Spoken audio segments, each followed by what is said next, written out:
Hello दोस्तों, नमस्कार। आज हम आर ओ के लिए तीसरा लेक्चर हिस्ट्री का देखने जा रहे हैं। मॉडर्न हिस्ट्री मतलब आधुनिक भारत का इतिहास। आज इसमें जो है गवर्नर जनरल एवं वायसराय देखेंगे। इसके पहले 4 चैप्टर हम खत्म कर चुका हूँ 2 लेक्चर में। आज तीसरा लेक्चर हम पढ़ने जा रहे हैं। ठीक है, तो आप लोग लगातार इसको वीडियो को देखते रहिए, शेयर भी करिए। ठीक है, तो चलिए टॉपिक आज पढ़ने जा रहे हैं। रॉबर्ट जो क्लाइव है बंगाल का पहला गवर्नर, मतलब 1757 से लेके 60 और 1765 से 67 2 कार्यकाल था इनका। इसमें प्लासी के युद्ध के पश्चात क्लाइव को बंगाल का प्रथम गवर्नर बनाया गया। बक्सर की विजय के बाद इसे पुणे गवर्नर बनाकर बंगाल भेजा गया। बंगाल में द्वैध शासन की शुरुआत 1765 से 72 के बीच तक समाप्ति हो गई और 1772 में वारेन हेस्टिंग के समय समाप्त हो गया था। इसने बक्सर के युद्ध के बाद पराजित संघ के साथ 2 प्रमुख संधियां की गई थी। ये इंपॉर्टेंट संधियां जो है, जैसे इलाहाबाद की प्रथम संधि 12 अगस्त 1765 को हुआ था। यह संधि क्लाइव ने मुगल सम्राट शाह आलम के साथ की गई थी। कंपनी के बंगाल, बिहार, उड़ीसा और दीवानी अधिकार मिला था। और इलाहाबाद की द्वितीय संधि क्या है?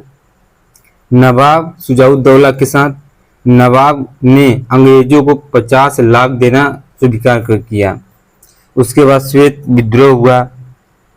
कर्मचारियों को उपहार लेने पर प्रतिबंध लगाया गया। व्यापार समिति बनाई गई और क्लाइव ने इंग्लैंड में जाकर आत्महत्या कर ली थी। हालवेल ए स्थानापन्न गवर्नर था। बंगाल की ब्लैक होल की घटना का वर्णन इसी ने किया है। विंसेंट टाट जो है 1760 से 65, यह बक्सर युद्ध समय बंगाल के गवर्नर थे।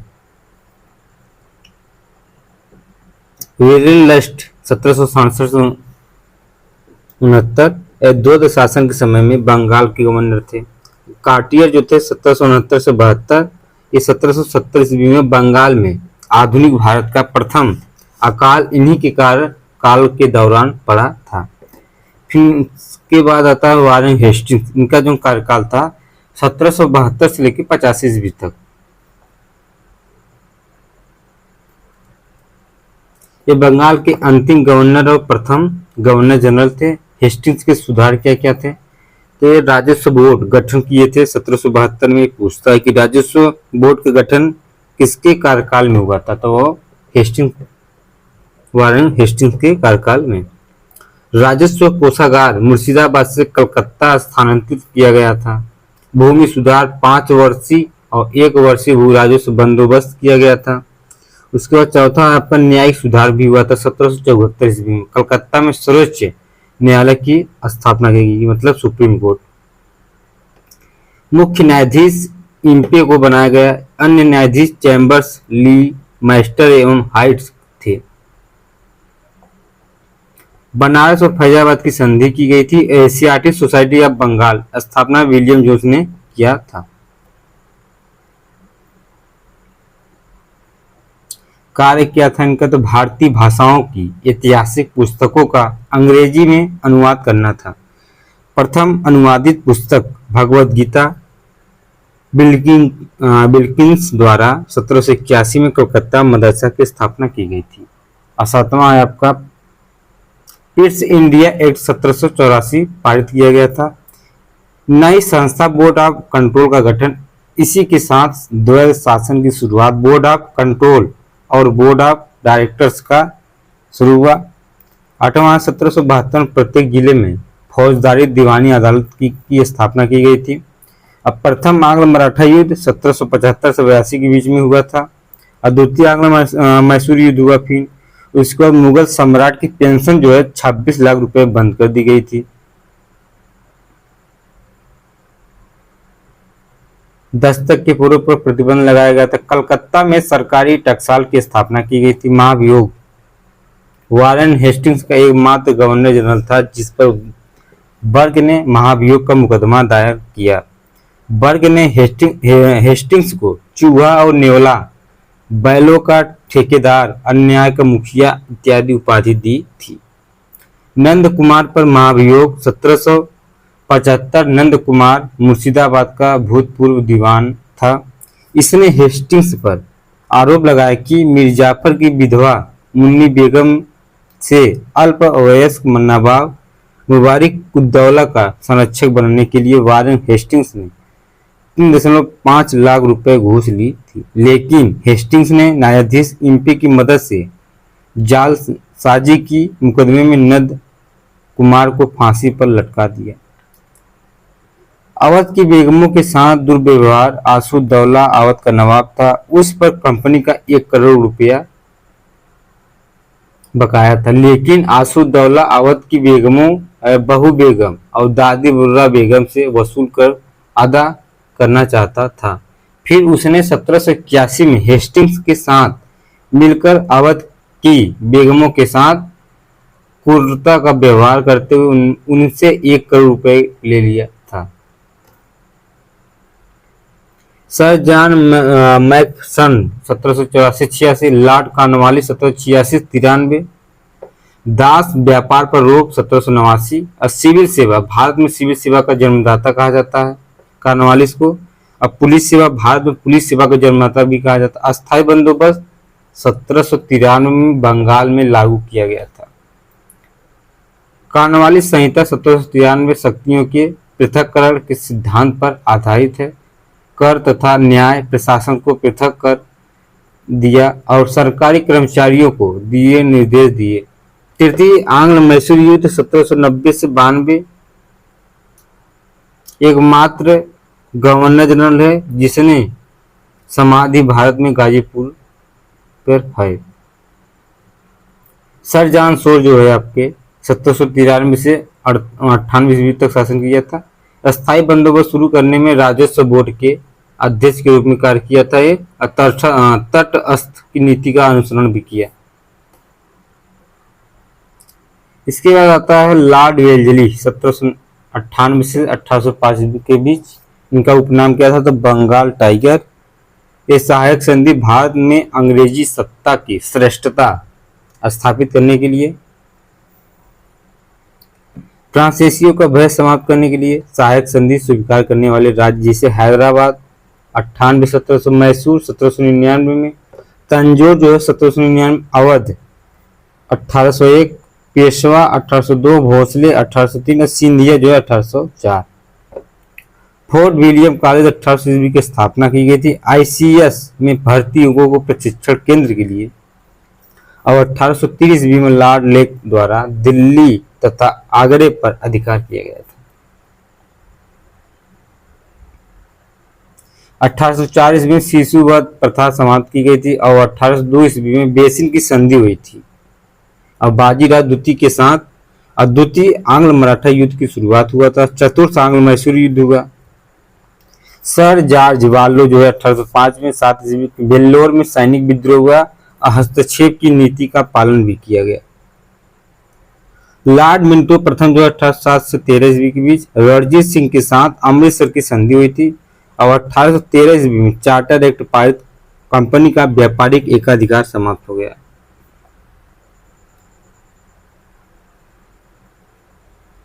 विलियम विल्सरफोर्स के नेतृत्व में ईसाई मिशनरियों का पहला दल भारत आया था। अब भारत में सिविल सेवा का इतिहास जो है, कॉर्नवालिस भारत में सिविल सेवा का जन्मदाता था। 1853 से प्रतियोगितात्मक परीक्षा होने लगी। ये प्रारंभ में इंग्लैंड में होती थी, लेकिन 1923 से भारत में भी होने लगी। प्रारंभ में इस सेवा की आयु 23 वर्ष थी, जिसे लीटन ने 19 वर्ष कर दिया गया था। 1861 के इंडियन सिविल सर्विस एक्ट द्वारा भारतीयों का इस परीक्षा में चयन सुनिश्चित हो सका। एचिसन कमेटी जो 1886 सिविल सेवाओं में सुधार से संबंधित कमेटी है, जिसका गठन डफरिन ने किया था। मॉन्टेस्क्यू चैम्सफोर्ड सुधार 1919 में यह सिफारिश की गई अतिशीघ्र एक लोक सेवा आयोग का गठन किया जाएगा। और 1935 के भारत सरकार अधिनियम में यह सिफारिश थी कि केंद्रीय स्तर पर एक लोक सेवा आयोग एवं प्रांतों में प्रांतीय लोक सेवा आयोग की स्थापना की जाए। ली आयोग क्या तो 1924 भी सिविल सेवा में सुधार से संबंधित कमेटी है, जिसने यह सिफारिश दी है कि इंडियन सिविल सर्विस में भारतीयों एवं यूरोपियों की भागीदारी 50:50 के अनुपात में हो। 1863 ईस्वी में प्रथम भारतीय ICS सत्येंद्र नाथ टैगोर थे। अब प्रथम निलंबित होने वाले कलेक्टर सुरेंद्र नाथ बनर्जी थे।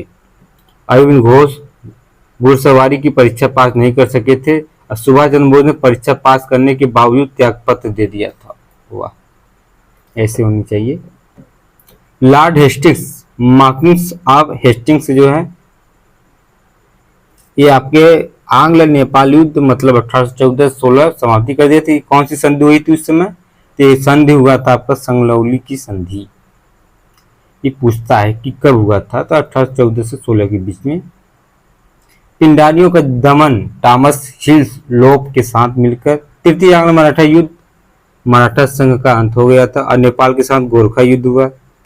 रैयतवाड़ी महलवाड़ी व्यवस्था की शुरुआत की गई थी इन्हीं के कार्यकाल में। और कलकत्ता में राजा राम मोहन राय को प्रयासों से हिंदू कॉलेज की स्थापना की गई थी। लॉर्ड एडम्स 1823 में स्थापना गवर्नर जनरल प्रेस प्रतिबंध हुआ था और लॉर्ड एमस्टन जो है 1823 से 28 के बीच में प्रथम आंग्ल बर्मा युद्ध जो हुआ है 1824 से 26 समापन यानडूब की संधि से। इसी के समय बैरकपुर की छावनी में सैनिक विद्रोह हुआ क्योंकि सैनिकों ने समुद्र पार कर बर्मा जाकर युद्ध करने से मना कर दिया। यह उनके धर्म के खिलाफ था। लॉर्ड विलियम बैटिंग 1828 से 35 पहले मद्रास का गवर्नर था। अब वेल्लोर में प्रथम धार्मिक सैनिक विद्रोह हुआ। सती प्रथा का अंत हुआ 1829। नियम 17 और 17 में ये द्वारा प्रारंभ केवल बंगाल प्रेसिडेंसी में हुआ था। ठगी प्रथा का अंत कब हुआ था? तो 1830 में कर्नल स्लीमैन की नियुक्ति हुई थी उसमें। 1833 चार्टर एक्ट पारित के विषय में थोड़ा जान लीजिए आप लोग। बंगाल का गवर्नर जनरल भारत का गवर्नर जनरल कहा जाने लगे। इस प्रकार लॉर्ड विलियम बैटिंग भारत का पहला गवर्नर जनरल बना। सरकारी सेवाओं में भेदभाव का अंत किया। अंग्रेजी को शिक्षा का माध्यम तथा कार्यकालीय भाषा बनाएगा। कलकत्ता मेडिकल कॉलेज की स्थापना। भारतीय रियासतों के प्रति नीति बैटिंग ने व्यवस्था का आरोप लगाकर 1831 में मैसूर और 1834 ईस्वी में कुर्ग तथा कछार की रियासतों को अपने राज्यों में मिला लिया। बैटिंग ने ही सर्वप्रथम संभागीय आयुक्तों की नियुक्ति की डिविजनल कमिश्नर के रूप में। दासता उन्मूलन अधिनियम पास 1833। क्रियान्वयन मतलब 1843 ईस्वी में लॉर्ड एलनबरो के समय शिशु बालिका की हत्या पर प्रतिबंध लगा दिया। नर बलि प्रथा का अंत हुआ। वेटिंग के समय ही 1834 में वर्तमान उत्तर प्रदेश का लगभग संपूर्ण क्षेत्र बंगाल प्रेसिडेंसी से अलग कर दिया गया और आगरा के यह को नई प्रेसिडेंसी बना दिया गया है। चार्ल्स मेटकाफ मतलब 1835 से 36 के बीच में भारतीय पत्रकारिता का मुक्तिदाता हुआ। लॉर्ड ऑकलैंड जो 1836 से 42 के बीच में। प्रथम आंग्ल अफगान युद्ध अंग्रेजों की पराजय हुई। त्रिपक्षीय संधि। शाह शुजा अफगानिस्तान का शासक हुआ। रणजीत सिंह एवं अंग्रेज के मध्य। इसी समय शेरशाह सूरी मार्ग का नाम बदलकर जीटी रोड रख दिया गया था। लॉर्ड एलनबरो जो है 1842-44 ईस्वी के सिंध का विलय हुआ और 1843 ईस्वी में चार्ल्स नेपियर के नेतृत्व में दास प्रथा का अंत हो गया। अब 1843 ईस्वी में अधिनियम 5 के द्वारा सोमनाथ का दरवाजा भारत लाया गया। अब प्रथम आंग्ल अफगान युद्ध की समाप्ति हो गई। इसके काल को कुशल या आक्रमणता की नीति का काल कहा जाता है। लॉर्ड हार्डिंग जो 1844 से 48 ईस्वी के बीच प्रथम प्रथम आंग्ल सिख युद्ध जो हुआ है 1845 से 46 के बीच में समाप्ति लाहौर की संधि में हुई थी। नरबिल प्रथा का अंत जो है खोड़ जनजाति में प्रचलित और नरबिल प्रथा का अंत किया, जिसके लिए कैंपबेल की नियुक्ति की गई। लॉर्ड डलहौजी 1848 से 56 के बीच में। पंजाब का विलय द्वितीय आंग्ल सिख युद्ध 1848 के 49 के बीच में हुआ था। वर्मा का अधिकरण द्वितीय आंग्ल वर्मा युद्ध, यहाँ देखिए आरओ समीक्षा अधिकारी में यहाँ से क्वेश्चन पूछता है, ठीक है, गवर्नर जनरल और वायसराय से। सिक्किम के कुछ भाग भारत में मिला लिया गया था। हड़प या विलय या बेपगत की नीति सर्वाधिक चर्चित इस नीति द्वारा राज्यों को मिलाने का क्रम है। जैसे सतारा 1848 ईस्वी शासक राजा अप्पा साहब थे, जैतपुर 1849, संभलपुर 1849 और बघाट 1850। बाद में कैनिंग ने इसे वापस कर दिया गया। झांसी 1853 शासक कौन था उसमें? गंगाधर राव। नागपुर का 1854 शासक रघुजी तृतीय। अवध का 1856 शासक वाजिद अली शाह। आउटरम की रिपोर्ट के आधार पर कुशासन का आरोप लगाकर कुशासन के आधार पर कोर्ट ऑफ डायरेक्टर्स ने डलहौजी को करौली विलय की आज्ञा नहीं दी थी।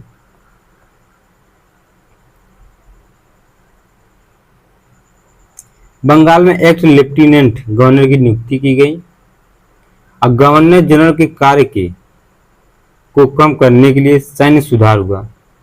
कलकत्ता से तोपखाने का कार्यकाल, सैन्य कार्यकाल शिमला और तोपखाना मेरठ शिफ्ट किया गया, स्थानांतरित हुआ। शिमला को ग्रीष्मकालीन राजधानी बनाई गई। 1854 ईस्वी का हुड डिस्पैच मतलब प्रथम रेलवे लाइन बंबई से थाड़े के बीच में। डाक सुधार, पहली बार डाक टिकट का प्रचलन किया गया। सार्वजनिक निर्माण विभाग मतलब पीडब्ल्यूडी की स्थापना की गई थी।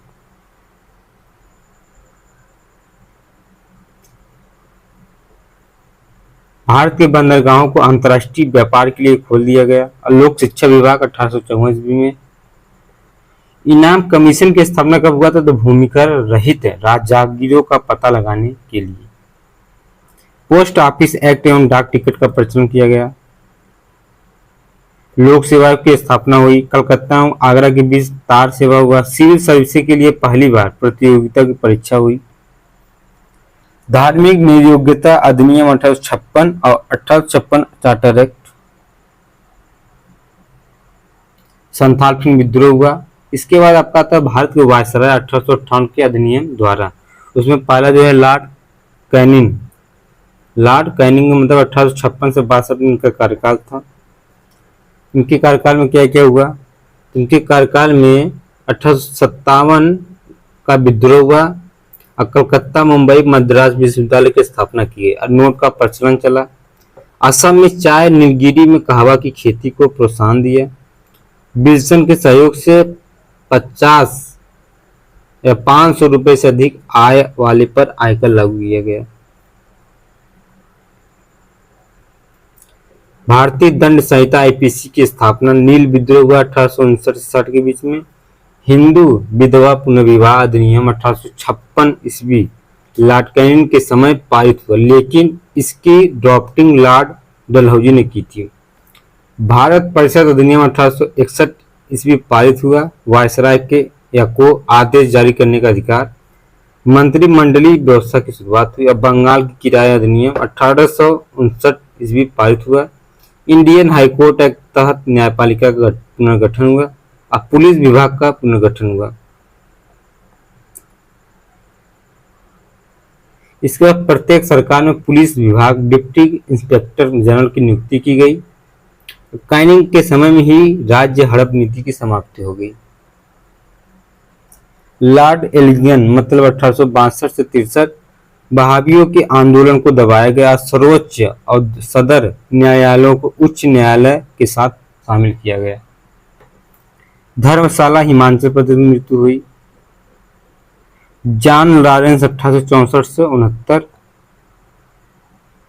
मतलब इसका रियासतों के संदर्भ में हस्तक्षेप की नीति हुई। भारत यूरोप के बीच प्रथम समुद्री टेलीग्राम सेवा, कैंपनवेल के नेतृत्व में अकाल समिति का गठन, भूटान के युद्ध में पराजित एवं उसके साथ संधि हुई, और 1868 में पंजाब टेनेसी एक्ट मतलब किसानों की संतुष्टि का प्रतीक।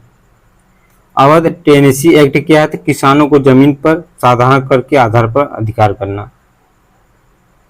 लॉर्ड मेयो 1869 से 72 शिक्षा के लिए अनेक कॉलेज खोले गए। काठियावाड़ में राजकोट कॉलेज, अजमेर में मेयो कॉलेज राजकुमारों के अध्ययन के लिए था। भारत में प्रथम जनगणना कब हुआ था? ये पूछता है देखिए हर एग्जाम में, तो इसको अच्छे से लोग देख लीजिएगा। जनता के सामाजिक एवं आर्थिक जीवन के विषय में पता लगाना। कृषि 1872 और व्यापार विभाग की स्थापना की। और भारत की प्रथम जनगणना 1872 में। 1872 ईस्वी पंजाब कुका विद्रोह हुआ। अब बम्बई और मद्रास में नमक कर में वृद्धि हुई। अब बजट घाटे को कम किया गया।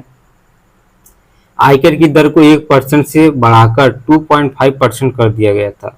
अब पोर्ट ब्लेयर में इसकी हत्या कर दी गई थी।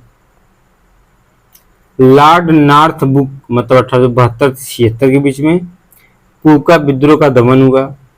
1872 ईस्वी का ब्रह्मा मैरिज एक्ट पारित किया गया। अलीगढ़ में सर सैयद अहमद खान द्वारा एग्लो ओरिएंटल कॉलेज की स्थापना की गई, जिसमें नॉर्थब्रुक द्वारा 10,000 रुपए दान दिए गए। स्वेज नहर फूलने से ब्रिटेन भारत में बढ़ती हुई। उसके बाद आपका लॉर्ड लिटन आते हैं 1876 से 80 के बीच में। ये एक कवि, उपन्यासकार एवं लेखक था और साहित्य जगत में ओवन मेरेडिथ के नाम से प्रसिद्ध था। एसटी की अध्यक्षता में अकाल आयोग का गठन किया गया। अब प्रत्येक प्रांत में अकाल घोष बनाने की सलाह दी गई। राज्य उपाधि अधिनियम 1876 ब्रिटिश संसद द्वारा लाया गया, जिसमें महारानी विक्टोरिया को कैंसर हिंद की उपाधि से सम्मानित किया गया था। ये पूछता है कैंसर की हिंद की उपाधि किसे? तो महारानी विक्टोरिया। प्रथम दिल्ली दरबार का आयोजन 1 जनवरी 1877 को हुआ था। वर्नाकुलर प्रेस एक्ट 1878 ईस्वी भारतीय भाषाओं के समाचार पत्रों पर प्रतिबंध लगा दिया गया। अब भारतीय शासन अधिनियम 1878 ईस्वी बिना लाइसेंस के शस्त्र रखना और उसका व्यापार दंडनीय होगा। सिविल सेवा की आयु 21 वर्ष से घटाकर 19 वर्ष की गई। 1876 या 1878-80 के बीच द्वितीय आंग्ल अफगान युद्ध, जो कृषक राहत अधिनियम 1869 ईस्वी पारित हुआ था। 79 लॉर्ड रिपन जो है 1880 से 84 के बीच में। प्रजातंत्र का समर्थक सबसे लोकप्रिय वायसराय रिपन की पुस्तक द ड्यूटीज ऑफ एज स्थानीय स्वशासन का जनक। और 1881 में प्रथम फैक्ट्री अधिनियम, प्रथम नियमित जनगणना हुआ। और 1882 में वर्नाकुलर प्रेस एक्ट समाप्त। हेक्टर या हंटर कमीशन की नियुक्ति। प्राथमिक शिक्षा पर बल पंजाब बीबी की स्थापना की गई थी। टेनेंसी एक्ट क्या है? यह 1885 ईस्वी में बंगाल में टेनेंसी एक्ट पारित हुआ, जिसे बंगाल काश्तकारी अधिनियम भी कहते हैं। लगातार हो रहे किसान विद्रोह के कारण यह एक्ट लाया गया। इसके अंतर्गत जमींदार अपनी इच्छा अनुसार किसानों की भूमि नहीं छीन सके। और 1887 में पंजाब में भी टेनेंसी एक्ट पारित कर दिया गया।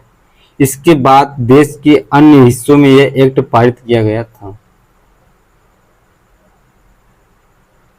1882 में वर्नाकुलर प्रेस एक्ट समाप्त। हंटर कमीशन की नियुक्ति हुई। अब प्राथमिक शिक्षा पर बल पंजाब बीबी की स्थापना की गई।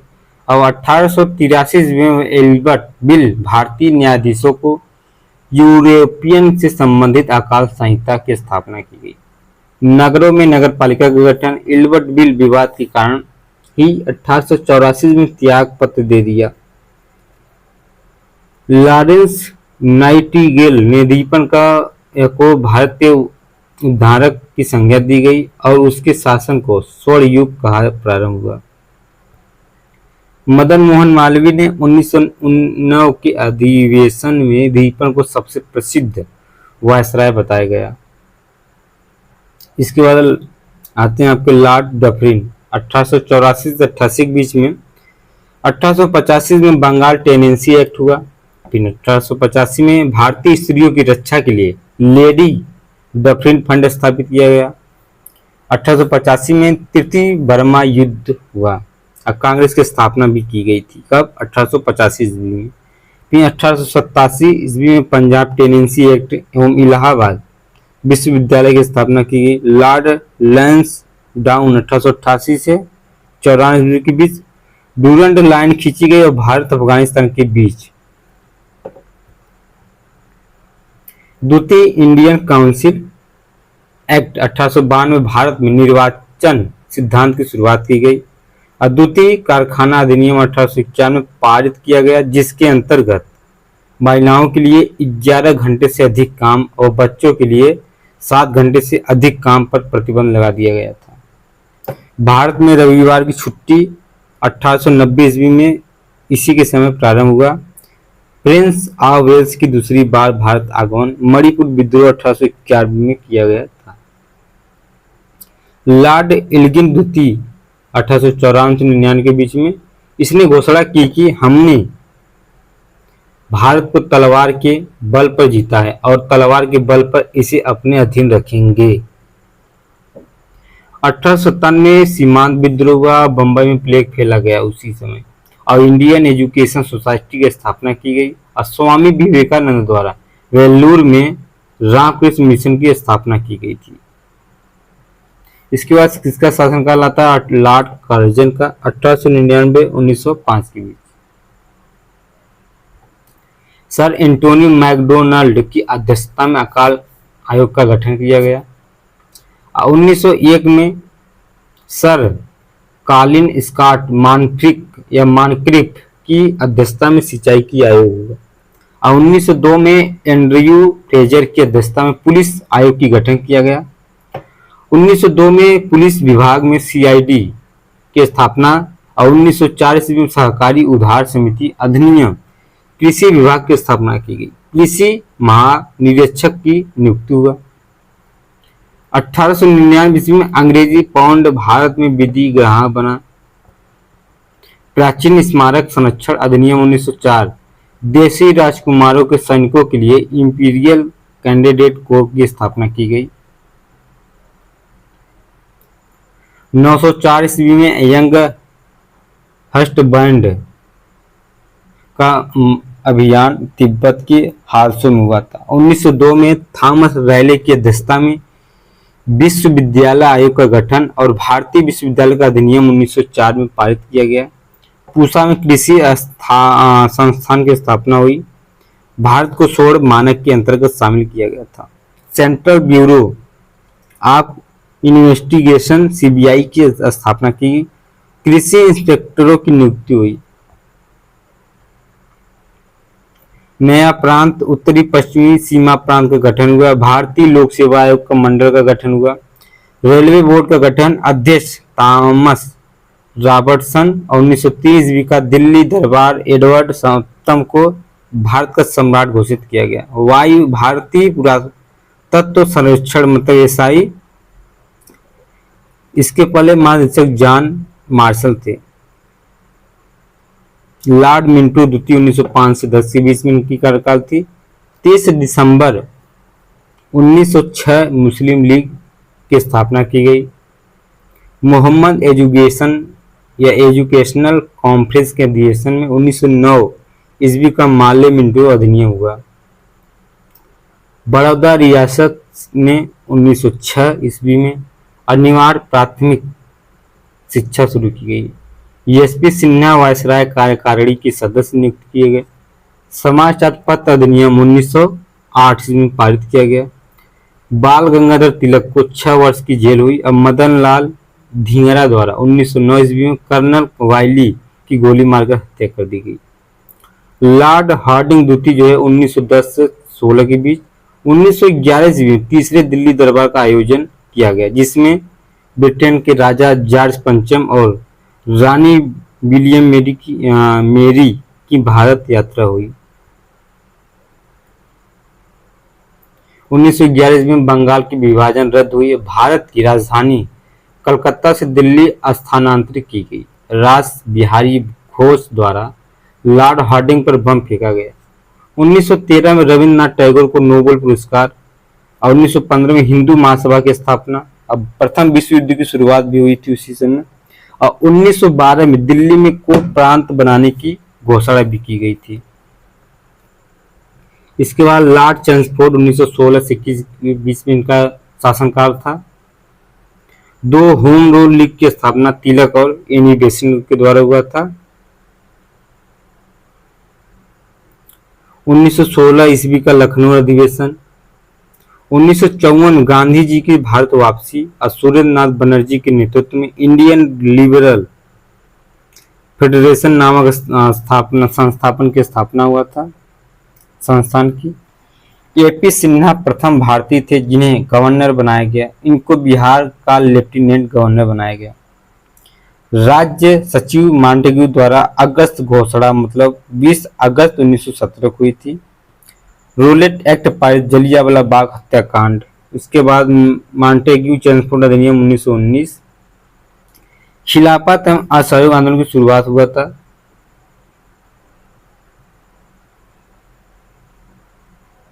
सेंट्रल विश्वविद्यालय आयोग 1917 ईस्वी की स्थापना की गई। अब पुणे में ही डी.के. कार्वे द्वारा महिला विश्वविद्यालय की स्थापना 1916 की गई। भारतीय व ब्रिटिश सेना के कमिश्नर पदों के लिए सक्षम बनाया गया। लॉर्ड रीडिंग 1921 से 26 के बीच में एकमात्र यहूदी गवर्नर जनरल था। केरल में मोपला विद्रोह 1921 में हुआ था। और 1923 ईस्वी से सिविल सेवा परीक्षा भारत और इंग्लैंड में एक साथ आयोजित हुई। 9 अगस्त 1925 को काकोरी कांड। अब 5 फरवरी 1922 ईस्वी चौरी चौरा कांड बारदौली।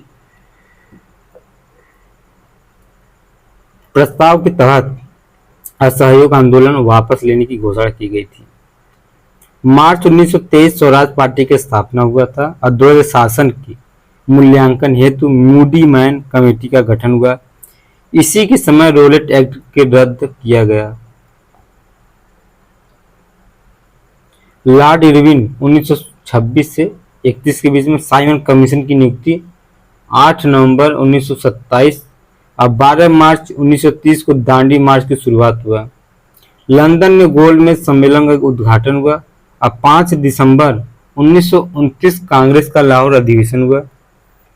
अब 5 दिसंबर 1929 कांग्रेस के लाहौर अधिवेशन में पूर्ण स्वराज का प्रस्ताव पारित किया गया था। शारदा एक्ट का हुआ था तो 1929 पारित हुआ, जिसमें विवाह की आयु लड़कों के लिए 18 वर्ष और लड़कियों के लिए 14 वर्ष निर्धारित की गई थी। शिक्षा सुधार के लिए हार्टोग कमीशन का गठन 1929 में हुआ था।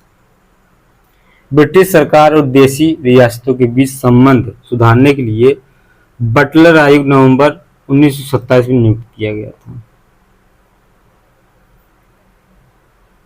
अखिल भारतीय राजकीय जनता सम्मेलन 1928 में नेहरू रिपोर्ट के लिए मोतीलाल नेहरू एक अध्यक्षता में समिति का गठन किया गया था। जतिन दास की भूख हड़ताल के क्रम में मौत हो गई। 1928 में कृषि से संबंधित रॉयल कमीशन का गठन हुआ। 1929 में imperial council of agriculture research की स्थापना की गई। इसके बाद आते हैं लॉर्ड विलिंगटन 1931 से 36 के बीच में। द्वितीय गोलमेज सम्मेलन 1931 शुरू कहाँ हुआ था? लंदन में। और सविनय अवज्ञा आंदोलन का दूसरा चरण 1932 ईस्वी में द्वितीय गोलमेज सम्मेलन कांग्रेस की अनुपस्थिति हुई थी। कम्युनल अवार्ड की घोषणा पुनः पैक्ट हुआ। भारत सरकार अधिनियम 1935 पारित की गई। कांग्रेस सोशलिस्ट पार्टी की स्थापना 1934 आचार्य नरेंद्र देव जयप्रकाश नारायण द्वारा और जॉर्ज हाइव का निधन, एडवर्ड 8 का राज्यारोहण, 1936 ईस्वी में अखिल भारतीय किसान सभा का गठन किया गया था। इसके बाद आते हैं लॉर्ड लिन लिथिंगो, 1936 से 43 के बीच में। इन्होंने 1937 में चुनाव लड़ा और कांग्रेस मंत्रिमंडल का इस्तीफा। मुस्लिम लीग ने मुक्ति दिवस मनाया। पहली बार किसी गांव में फैजपुर में कांग्रेस के अधिवेशन हुआ और 1939 में सुभाष चंद्र बोस फॉरवर्ड ब्लॉक का गठन किया गया और 17 अक्टूबर 1940 को गांधी जी द्वारा व्यक्तिगत सत्याग्रह प्रारंभ किया गया। अचर्चित ब्रिटेन के प्रधानमंत्री बने और 1942 में क्रिप्स मिशन हुआ। 1942 भारत छोड़ो प्रस्ताव हुआ। 1943 ईस्वी में सिंगापुर में आजाद हिंद फौज का गठन और मार्च 1940 लीग का लाहौर अधिवेशन द्विराष्ट्र सिद्धांत पारित किया गया और 8 अगस्त 1940 ईस्वी का अगस्त प्रस्ताव हुआ। 1937 ईस्वी में शिक्षा की वर्धा योजना और 1943 में बंगाल में भयंकर अकाल पड़ा। लॉर्ड वेलजली 1943 से 47 के बीच में। 1944 में राजगोपालाचारी द्वारा CR फार्मूला की घोषणा की गई और 14 जून 1945 ईस्वी वेवेल योजना शिमला की घोषणा या सम्मेलन की घोषणा की गई। 14 अगस्त 1945 ईस्वी द्वितीय विश्व युद्ध की समाप्ति हो गई। प्रधानमंत्री इटली द्वारा कैबिनेट मिशन की घोषणा। अंतरिम सरकार का गठन। 16 अगस्त 1946 ईस्वी प्रत्यक्ष कार्रवाई दिवस। शिक्षा सुधार के लिए सार्जेंट योजना और 1946 में नौसैनिक का विद्रोह। 20 फरवरी 1947 में इटली द्वारा जून 1948 तक भारत को शक्ति हस्तांतरित किए जाने की घोषणा। लॉर्ड माउंटबेटन मार्च 1947-48 के बीच में। 3 जून 1947 में भारत विभाजन की घोषणा हुआ और जुलाई 1947 भारत स्वाधीनता एक्ट पारित किया गया। 14 अगस्त 1947 पाकिस्तान और 15 अगस्त 19 में भारत का आजादी हुआ था। बंगाल विभाजन, पंजाब विभाजन के आयोग का गठित, अध्यक्ष सर रेडक्लिफ था। शिक्षा के लिए राधाकृष्णन आयोग।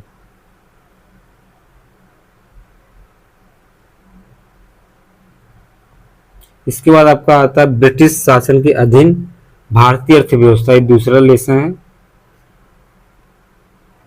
ब्रिटिश शासन के अधीन भारतीय अर्थव्यवस्था कैसा था उस समय का इतिहास में। ब्रिटिश मतलब अंग्रेजों के शासनकाल के समय भारत पर शासन करने वाले पूर्व विजेताओं एवं अंग्रेजों के बीच महत्वपूर्ण अंतर यह था कि जहां मुगल धीरे धीरे भारतीय सभ्यता और संस्कृति के अंग बन गए वहीं अंग्रेजी विजेता भारतीय संस्कृति के अंग नहीं बन सके। उनका पूरा ध्यान धन को खींचने की ओर था, जिसका भारतीय अर्थव्यवस्था पर बहुत नकारात्मक प्रभाव पड़ा।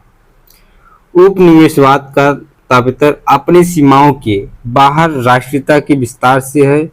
इसका स्वरूप आर्थिक होता है। कैसे प्लासी और बक्सर की विजय के बाद भारत ब्रिटेन के बीच या के लिए कच्चा माल उत्पादन करने वाला एक विशाल भूखंड बना। यह कैसे संभव हुआ, इसका विस्तृत विश्लेषण इंडिया टुडे नामक कृति में रंजनी माम दत्त ने किया है। इसमें वह कार्ल मार्क्स के हवाले से भारत के ब्रिटिश उपनिवेशवाद को मुख्यतः 3 खंडों में विभक्त करते हैं। वाणिज्यिक पूंजीवाद 1757 से 1813, औद्योगिक पूंजीवाद 1813 से 58, वित्तीय पूंजीवाद 1858 से 47, वाणिज्यिक पूंजीवाद 1757 से 1813। वाणिज्यिक पूंजीवाद अर्थव्यवस्था का प्रारंभ कंपनी द्वारा प्लासी की जीत के परिणाम स्वरूप बंगाल के साथ व्यापार और लूट के एक विशेषज्ञ युग से आरंभ हुआ और 1813 ईस्वी तक चला, जिससे वाणिज्यिक पूंजीवाद की सजा दी जाती है। उपनिवेशवाद की इस प्रथा व्यवस्था को ही पर्सिबल रिस्पियर ने खुली और बेसर्म लूट की संज्ञा दी थी। इसके बाद आपका आता है औद्योगिक पूंजीवाद 1813 से 58 के बीच। यह 19वीं शताब्दी के आरंभ तक इंग्लैंड में औद्योगिक क्रांति के कारण वाणिज्यिक पूंजी का वर्चस्व स्थापित हो गया था। इससे इंग्लैंड में पैदा हुआ नए उद्योगपति वर्ग की जरूरतें या व्यापारिक वर्ग से अलग थी। उनके लिए उपनिवेश ऐसे बाजार के रूप में थी जहां पर वह अपने औद्योगिक उत्पादन को बेचकर मुनाफा कमा सकते थे। साथ ही उन उपनिवेशों से सस्ती दर पर कच्चे माल प्राप्त कर सकते थे। उपनिवेश के महत्व की इस परिवर्तन का प्रभाव भारत में ब्रिटिश साम्राज्य के बाद स्वरूप पर भी पड़ा और शोषण का दूसरा चरण प्रारंभ हो गया, जिसे औद्योगिक पूंजीवाद का चरण कहा गया। साम्राज्यवाद के इस चरण में योजनाबद्ध तरीके से भारतीय हस्तशिल्प उद्योगों का विनाश हो गया। वित्तीय पूंजीवाद 1858 से 1947 के मध्य भारत में वित्तीय पूंजीवाद का चरण रहा। भारत में सस्ते श्रम की उपलब्धता का लोभ इत्यादि ने भारत में ब्रिटिश वित्तीय पूंजा या पूंजी के प्रवेश मार्ग को सुगम बनाया गया। यह निवेश मुख्यतः रेल, बागान, सड़क, सिंचाई, कोयला खानों, बैंकिंग और सरकार को कर्ज देने में किया गया। दातव्य है कि 1858 ईस्वी में के बाद भारत सरकार के ऋण में तीव्र वृद्धि हुई। ब्रिटिश सरकार की भू राजस्व नीतियां, इलाहाबाद की प्रथम संधि 12 अगस्त 1765 के साथ ही बंगाल में द्वैध शासन की शुरुआत हुआ। रॉबर्ट क्लाइव द्वारा जिसमें कंपनी दीवानी थी, तो नवाब नाजिम दीवानी अधिकार के अंतर्गत कंपनियों को बंगाल, बिहार, उड़ीसा में भू राजस्व वसूल करने का अधिकार मिला। 1765 ईस्वी में फर्मियर रिपोर्ट में लागू लगान वसूली में व्यापक भ्रष्टाचार की बात सामने आई। 1772 ईस्वी में पंचशाला बंदोबस्त शुरू हुआ। उच्चतम बोली लगाने वाले को लगान वसूली का अधिकार दिया गया है। 1786 ईस्वी में रेवेन्यू बोर्ड की स्थापना की गई। इजारेदारी व्यवस्था क्या है, तो सर्वप्रथम वारेन हेस्टिंग्स ने 1772 ईस्वी में द्वैध शासन का अंत किया गया और एक नई व्यवस्था इजारेदारी या तालुकदारी व्यवस्था लागू किया गया। विशेषताएं क्या क्या है इसकी? कर संग्रहण का अधिकरण ऊंची बोली लगाने वाले को दिया गया।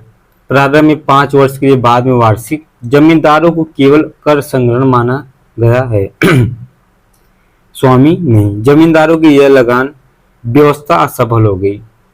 इसके बाद आपका आता अस्थायी बंदोबस्त। पूछता अस्थायी बंदोबस्त कब हुआ था, तो 1784 ईस्वी में पिट्स इंडिया एक्ट में कंपनी को बंगाल में अस्थायी भूमि प्रबंधन करने की सलाह दी गई थी। और 1790 ईस्वी में लॉर्ड कॉर्नवालिस के द्वारा 10 वर्षीय लगान व्यवस्था लागू कर दी गई, जिसे 1793 में अस्थायी बंदोबस्त में परिवर्तन कर दिया गया। और इस व्यवस्था को जमींदार या जागीरदारी या मालगुजारी या इस्तमरारी बंदोबस्त भी कहा जाता था। यह व्यवस्था बंगाल, बिहार, उड़ीसा, असम, उत्तरी कर्नाटक, उत्तर प्रदेश के बनारस, गाजीपुर क्षेत्र में लागू हुआ। इस व्यवस्था में जॉनसोर और जेम्स ग्रांट भी जुड़े। जॉनसोर एवं जेम्स ग्रांट के विचार। इस व्यवस्था में सबसे बड़ी समस्या यह थी कि जमींदारों को संग्रहकर्ता माना जाए या भूमि का स्वामी। जॉनसोर जमींदार को भू स्वामी मानता था। जेम्स ग्रांट भूमि पर सरकार का स्वामित्व तो स्वीकार करता था। अस्थायी बंदोबस्त की विशेषताएं क्या है, तो लगान की दर जमींदारों और उनके उत्तराधिकारियों के लिए निर्धारित कर दी गई थी, 3.75 करोड़। जमींदार किसानों से वसूले गए लगान का 10/11 भाग सरकारी कोष में जमा करता था तथा 1/11 भाग अपने पास रखता था। 1794 या 94 ईस्वी का सूर्यास्त कानून पूर्व निर्धारित तिथि के सूर्यास्त के पहले तक यदि जमींदारों सरकार के हिस्से की रकम नहीं पहुंचाता था तो उसकी जमीन नीलाम कर दी जाती थी।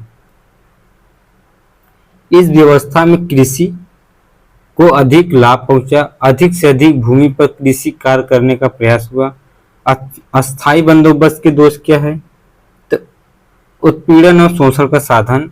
इस व्यवस्था में ऊपरी स्तर पर सामंतवाद था, निम्न स्तर पर दास प्रवृत्ति को प्रोत्साहन मिला। भूमि सुधार की ओर कोई ध्यान न देने से कृषकों की दशा बिगड़ती चली गई और जमींदारों ने लगान वसूलने का कार्य बिचौलियों को सौंप दिया। इसे उप जमींदारों प्रणाली कहा गया। सर्वप्रथम अस्थाई बंदोबस्त बंगाल में लागू की गई। अस्थाई बंदोबस्त ब्रिटिश भारत के 19% क्षेत्र पर लागू की गई थी। रैयतवाड़ी बंदोबस्त क्या है? तो रैयत का तात्पर्य है कि प्रजा, सामान्य किसान, मतलब जन्मदाता कौन थे इसके? थॉमस मुनरो और कर्नल रीड। सर्वप्रथम लागू रैयतवाड़ी बंदोबस्त 1792 ईस्वी में तमिलनाडु के बारामहल जिले में कर्नल रीड के द्वारा लागू की गई थी। वास्तविक रूप से लागू करने का श्रेय किसको जाता है? थॉमस मुनरो को। सरकार द्वारा इन्हीं किसानों के साथ व्यक्तिगत रूप से किए गए लगान समझौते को रैयतवाड़ी बंदोबस्त कहा गया है। इसमें भूस्वामी किसान की सरकार को लगान देने के लिए उत्तरदायी था। 1820 ईस्वी में यह व्यवस्था मद्रास में लागू सुचारू रूप से चलाने के लिए मुनरो को मद्रास का गवर्नर नियुक्त किया गया। 1825 ईस्वी में यह व्यवस्था बंबई से एलिफिंस्टन द्वारा लागू की गई। यह व्यवस्था संपूर्ण भारतीय भूखंड की 51% भाग सर्वाधिक में लागू की गई है। इसके बाद आपका रैयतवाड़ी बंदोबस्त के गुण आ गए। सरकार और किसान के बीच कोई बिचौलिया नहीं था। लगान की अदायगी ने होने पर भूमि जब्त की जा सकती थी। लगान की अदायगी न होने पर भूमि जब्त की जा सकती थी। और किसानों का उपज कितना था? तो 55% से 30%, 33% भाग, लगभग 1/2% भाग लगने के रूप में देना था। रैयतवाड़ी व्यवस्था के दोष क्या हैं? यह व्यवस्था जमींदार लगान व्यवस्था से अधिक महंगी साबित हुई। इस सभी कार्यों के लिए राजस्व विभाग का विस्तार हुआ, भ्रष्टाचार में बढ़ोतरी हुई और सभी भूमि में चाहे उपजाऊ को या अनुपजाऊ सबके लिए समान लगान निर्धारित किया गया था। इसके बाद महलवाड़ी या बंदोबस्त। महल फारसी शब्द तात्पर्य जागीर या गांव। जन्मदाता हाल्ट मैकेंजी, मतलब 1819 ईस्वी में महलवाड़ी व्यवस्था में सुधार मार्टिन बर्ड और जेम्स टॉमसन थे। सर्वप्रथम लागू हुआ तो आगरा। इस व्यवस्था में राजस्व व्यवस्था प्रत्येक महल गांव के साथ स्थापित की गई, कृषक के साथ नहीं। भूस्वामी पूरे गांव की ओर से सरकार के साथ समझौता करते थे, व्यक्तिगत रूप से नहीं। 1822 ईस्वी में यह व्यवस्था कानूनी हुई और 1833 ईस्वी में मार्टिन बर्ड तथा जेम्स टॉमसन के बंदोबस्त में यह अपने सबसे अच्छे रूप में आई थी। इस व्यवस्था में लगान तय करने के लिए मानचित्रों का पंजियों का प्रयोग किया गया था। प्रत्येक गांव में कर वसूलने का कार्य प्रधान या लंबरदार को दिया गया था। इस व्यवस्था के अंतर्गत उत्तर प्रदेश, मध्य प्रांत, पंजाब का क्षेत्र जो था, इस प्रकार भारत के कुल भूभाग का 33% क्षेत्र पर यह व्यवस्था लागू था। इसके बाद आपका आता धन निष्कासन। ये क्या है? तो 1857 की क्रांति के बाद जो है भारतीयों में अत्यधिक चेतना का विकास हुआ और भारतीयों का ध्यान ब्रिटिश शासन से ही हो रहे थे कि आर्थिक शोषण की ओर भी हुआ। तो भारतीयों में प्रथम पीढ़ी के नेताओं ने, जिसमें दादा भाई नौरोजी और गोपाल कृष्ण गोखले, आरसी दत्त और प्रमुख थे नेता। तो आर्थिक उपनिवेशवाद और ब्रिटिश आर्थिक नीतियों की तीव्र आलोचना की गई थी। धन बहिर्गमन से अभिप्राय क्या था? तो उस समय तो उन समस्त भुगतानों से यह जो भारत का द्वारा बना किसी प्रतिफल के ब्रिटेन को दिया गया। 1858 ईस्वी के बाद कंपनी सरकार के स्थान पर इंग्लैंड सरकार का आधिपत्य हो जाने पर कंपनी पर चढ़ा हुआ ऋण भारत का ऋण हो गया और कंपनी की देनदारी भारत सरकार के नाम लिख दी गई। कार्ल मार्क्स के धन निष्कासन होगा, प्रोसेसेस बिल्डिंग, मतलब गृह प्रभाव होम चार्जेस क्या है? तो 1813 ईस्वी के बाद धन के बहिर्गमन का सबसे बड़ा मद गृह प्रभार था, जिसमें निम्नलिखित मद शामिल थी। सैन्य सामग्री की खरीद जो है ब्रिटिश भारत में सैन्य मद एवं व्यय एक बड़ी राशि थी और सैन्य बल पर केंद्रीय राजस्व का लगभग 40% व्यय होता था। लंदन स्थित ऑफिस का व्यवस्थागत व्यय, ऋणों पर ब्याज, रेलवे पूंजी निवेश पर ब्याज, सेना का अस्थायी खर्च, कंपनी की सेवा से मुक्ति, प्रशासकीय कर्मचारियों की पेंशन के उपदान, धन बहिर्गमन से संबंधित दादा भाई नौरोजी के विचार। 2 मई 1867 ईस्वी को लंदन में आयोजित ईस्ट इंडिया एसोसिएशन की बैठक में अपने लेख इंग्लैंड डेप्ट टू इंडिया के माध्यम से इस सिद्धांत को प्रस्तुत किया गया था। उन्होंने कहा कि भारत में वसूले गए कुल राजस्व का 1/4 भाग देश से बाहर चला जाता है और इंग्लैंड के संसाधनों में जुड़ जाता है। बाद में दादा भाई नौरोजी की अन्य लेख, जिसमें धन के निष्कासन सिद्धांत का स्पष्टीकरण विस्तृत रूप से किया गया। Property and in British rule India 1867 पुस्तक के रूप में प्रकाशन हुआ 1901 में। The wants and means of India 1870, on the commerce of India 1867। Naoroji ने धन निष्कासन के सिद्धांत को अनिष्टों का अनिष्ट कहकर पुकारा जाता है। नौरोजी ने भारतीयों को उनके देश में विश्वास तथा उत्तरदायित्व पूर्ण पदों से वंचित करने की नीति को नैतिक निकास की संज्ञा दी गई थी। धन निकासी विरोध करने वाले समाचार पत्रों में अमृत बाजार पत्रिका का विशेष योगदान रहा। भारतीय राष्ट्रीय कांग्रेस के 1896 ईस्वी के कलकत्ता अधिवेशन में बहिर्गमन के सिद्धांत को स्वीकार कर दिया गया था।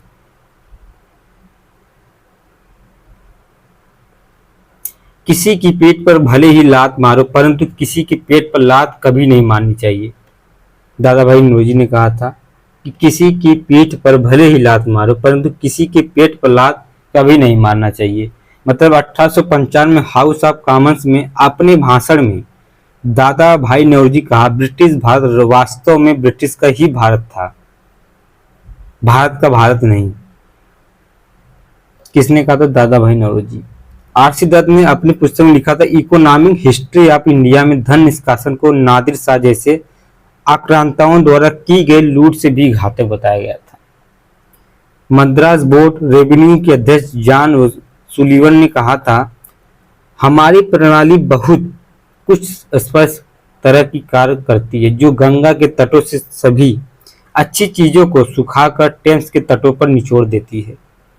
ब्रिटिश भारत में अर्थव्यवस्था से जुड़ी प्रथाएं क्या क्या? ददनी प्रथा क्या है? इस प्रथा के अंतर्गत ब्रिटिश भारतीय उत्पादकों को कारीगरों एवं शिल्पियों की अग्रिम पेशगी के रूप में धन देते थे। 3 कठिया क्या है? 3/20।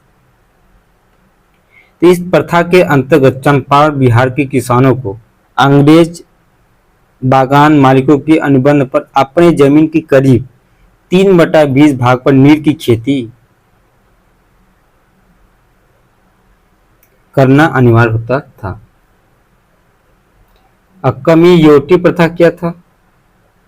तो इस प्रथा के अंतर्गत बिहार एवं उड़ीसा में कृषि दास के रूप में खेती करने वाले अपने मालिकों द्वारा प्राप्त ऋण पर दी जाने वाली ब्याज की राशि के बदले जीवन भर उनकी सेवा करते थे। दुबला हाली प्रथा, यह प्रथा सूरत में प्रचलित थी। इस प्रथा के अनुसार दुबला हाली भूदास अपनी संपत्ति एवं स्वयं का संरक्षक अपने मालिकों को मानते थे।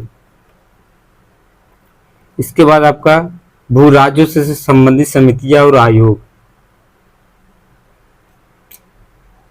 अमीनी समिति 1778 में इसकी स्थापना हुआ था। इसका उद्देश्य क्या था? तो भू राजस्व तथा अकाल से संबंधित था। मेस्टन आयोग क्या है? संबंध राजस्व के विभक्त मदों का त्याग की सिफारिश था। मैक्सवेल भूमि फील्ड जांच की समिति 1928 में बारदौली की भूमि कर पुनर्मूल्यांकन में कमी को उजागर किया और भूमि कर में वृद्धि दर को 6.03% करने का सुझाव दिया। नियमन समिति 1936 में केंद्र तथा राज्यों के बीच वित्तीय संबंधों के विषय में सुझाव दिया। क्लाउड आयोग 1940 बटाईदारों की हिस्सेदारी 2/3 निश्चित किया। फलतः बंगाल में तेग भागा आंदोलन को प्रेरणा मिली। तो दोस्तों अब हम अगले वीडियो में अगला चैप्टर लाएंगे, ठीक है। अगला चैप्टर जो रहेगा आपका भारत में रेल व्यवस्था का विकास कैसे हुआ। तो हम आज 2 लेसन पढ़ चुके हैं। आज भी आप लोग ये वीडियो अच्छे से देखिएगा और लाइक और सब्सक्राइब जरूर करिए। जो भी सुझाव आप कमेंट में हमको शेयर कर सकते हैं। धन्यवाद।